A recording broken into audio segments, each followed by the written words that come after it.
CPR समोर मूक आंदोलन, वारसा हक्क नियुक्ती चौकशी पारदर्शक करण्याची मागणी, कारवाई न झाल्यास तीव्र आंदोलनाचा इशारा।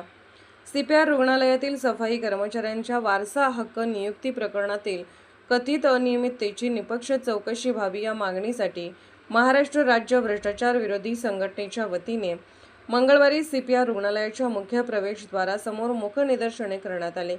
या आंदोलनातून जनजागृती मोहिमेची सुरुवात करण्यात आली। संघटनेने 2 जून रोजी प्रशासनाला निवेदन सादर करून संबंधित प्रकरणाची चौकशी करण्याची मागणी केली होती।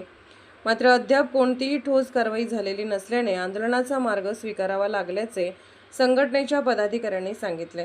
आंदोलनानंतर संघटनेच्या शिष्टमंडळाने सीपीआर रुग्णालयाचे अधिष्ठाता यांची भेट घेऊन वारसा हक्क नियुक्ती प्रकरणाच्या चौकशीसाठी स्थापन करण्यात आलेल्या समितीच्या कार्यपद्धतीबाबत चर्चा केली। यावेळी सादर करण्यात आलेल्या निवेदनात चौकशी प्रक्रिया पारदर्शक, निष्पक्ष आणि वेळबद्ध पद्धतीने राबवण्याची मागणी करण्यात आली।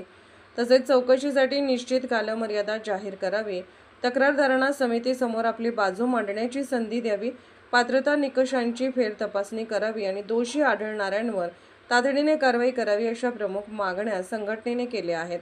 दरम्यान प्रशासनाने या मागण्यांबाबत सकारात्मक भूमिका घेतली नाही तर आगामी काळात अधिक तीव्र स्वरूपाचे आंदोलन छेडण्यात येईल असा इशारा संघटनेच्या पदाधिकाऱ्यांनी दिला।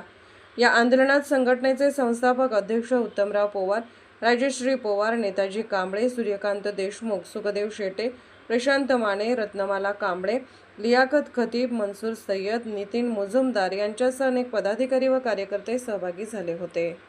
आमच्या चॅनलला लाईक करा, शेअर करा, सबस्क्राईब करायला विसरू नका।